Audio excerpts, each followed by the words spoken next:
నాగార్జున సాగర్ ఎడమ కాల్వపై ఉన్న ఎత్తిపోతల పథకాలను ప్రభుత్వమే నిర్వహించి బీడు భూములకు సాగునీరు అందించాలని తెలంగాణ రైతు సంఘం జిల్లా రైతు సంఘం నాయకులు మేదరమెట్ల వెంకటేశ్వరరావు ఆధ్వర్యంలో ఇరిగేషన్ శాఖ మంత్రి కెప్టెన్ నలమద ఉత్తమ్ కుమార్ రెడ్డికి మెమోరాండం ఇచ్చారు.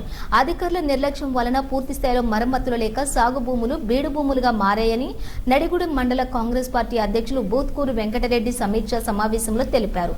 ఇప్పటికైనా సంబంధిత అధికారులు పూర్తి స్థాయిలో నిధులు మంజూరుకు మంత్రి ఉత్తమ్ కుమార్ రెడ్డి హామీ ఇచ్చినందున ఎన్నికల హామీ నెరవేర్చే విధంగా అధికారులు పనిచేసి పూర్తి చేయాలని వెంకటరెడ్డి కోరారు. ఈ అఖిలపక్ష రైతు సంఘాల సమీక్ష సమావేశంలో ఆయా లిఫ్ట్ల పరిస్థితి వివరించగా అధికారులు నాయకులు సమన్వయంతో పనిచేసి పనులు పూర్తి చేసి ఆయకట్టు భూములకు నీరందించాలని మంత్రి ఉత్తమ్ కుమార్ రెడ్డి అధికారులను ఆదేశించారు.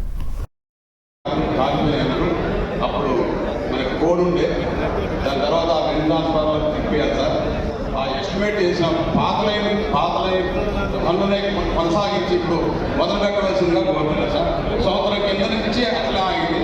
దానివల్ల ఈవేళ చెప్పండి, ఆయన చెప్పేదానికి ఐడియా ఉందా? రెండు ట్రాన్స్ఫార్మర్లు ఎస్టిమేట్ అయింది. నాట్ కరెక్ట్ అండి. రెండు ట్రాన్స్ఫార్మర్ల సమస్య నుంచి పని చేయకుంటే మనం ఎందుకుంటున్నాం సార్? ఏమంటున్నారా? ఎటువంటి పని ట్రాన్స్ఫార్మర్లు